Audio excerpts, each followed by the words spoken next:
بسم اللہ الرحمن الرحیم۔ تمام ویورز اور تمام دوستوں کا السلام علیکم ورحمۃ اللہ وبرکاتہ۔ آج کی اس ولاس میں ہم ظہر کی سنتوں کے بارے میں ڈسکس کریں گے کہ ظہر کی سنتیں یہ کس وقت پڑھنی چاہیے۔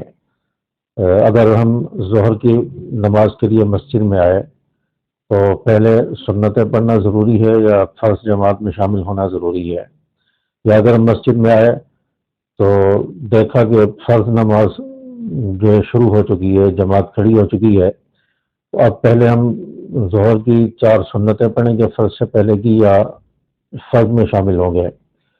تو اس حوالے سے آج کی اس ولاس میں بات ہوگی، تو انشاءاللہ ویڈیو میں آخر تک ساتھ رہیں گے۔ آپ کی یہ کنفیوژن اور آپ کی یہ پریشانی انشاءاللہ اس کو حل کیا جائے گا، اور اگر آپ کا مسئلہ حل ہو جائے، سمجھ آ جائے، تو کمنٹس کر کے ضرور بتائیں کہ آپ کی ویڈیو سے ہمیں فائدہ ہوا ہے اور بات سمجھ آئی ہے۔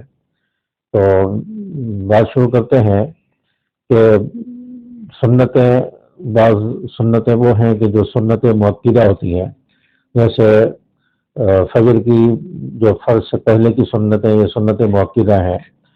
اسی طرح ظہر کی جو سنتیں ہیں فرضوں سے پہلے کی، یہ مؤکدہ ہیں۔ فرضوں کے بعد کی 2 سنت مؤکدہ ہیں۔ اسی طرح عشاء کے بعد کی جو سنت ہیں، 2 سنت فرضوں کے بعد کی، وہ مؤکدہ ہیں۔ اسی طرح مغرب کے بعد کی 2 سنتیں ہیں، یہ بھی مؤکدہ ہیں۔ تو یہ جو مؤکدہ سنتیں ہوتی ہیں، ان کا پڑھنا ضروری ہوتا ہے۔ اگر ہم ان کو چھوڑ دیں گے تو گناہ گار ہوں گے۔ ان سنتوں کا پڑھنا ضروری ہوتا ہے۔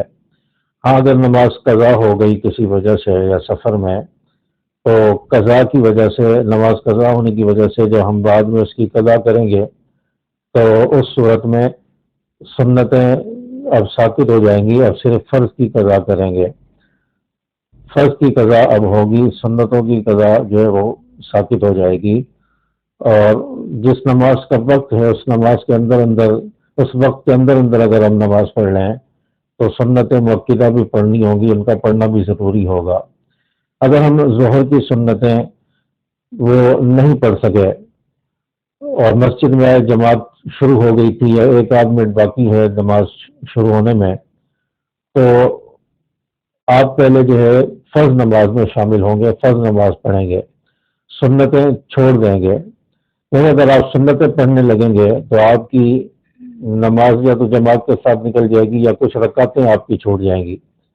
تو ہم نے اس لیے سنتوں کو بھی موقوف کر دینا ہے، اور ظہر کی فرض نماز میں آ کر آپ نے شامل ہو جانا ہے، اور فرض نماز آپ جماعت کے ساتھ پڑھیں گے۔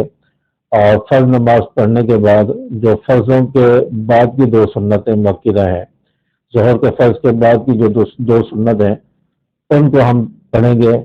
2 سنتیں ادا کرنے کے بعد پھر ہم فرضوں سے پہلے کی جو 4 سنتیں ہیں جو ہماری رہ گئی ہیں، ان کو ہم اب 2 سنت کے بعد پڑھیں گے، اور پھر 4 سنت جو ہے ان کو ادا کرنے کے بعد جو نفل ہیں 2، ان کو پھر ادا کریں گے۔ اور اس طرح ہم جو ظہر کی سنتیں ادا کریں گے۔ اگر رہ جائے، آپ صلی اللہ علیہ وسلم کی اگر کبھی سنت رہ جاتی تھی ظہر سے پہلے کی، تو آپ صلی اللہ علیہ وسلم بھی ظہر کے فرض کے بعد ادا کرتے تھے۔ تو اس لیے ظہر کی جو سنتیں ہیں، جو سنتیں مؤکدہ ہیں، ان کو اگر پہلے نہیں پڑھ سکے، رہ گئی، یا وقت اتنا نہیں ہے کہ آپ سنتیں پڑھیں اور جماعت میں بھی شامل ہوں، جماعت کے ساتھ بھی آپ کو نماز ملے، تو سنتوں کو موقوف کر کے فرض نماز میں شامل ہو جائیں گے۔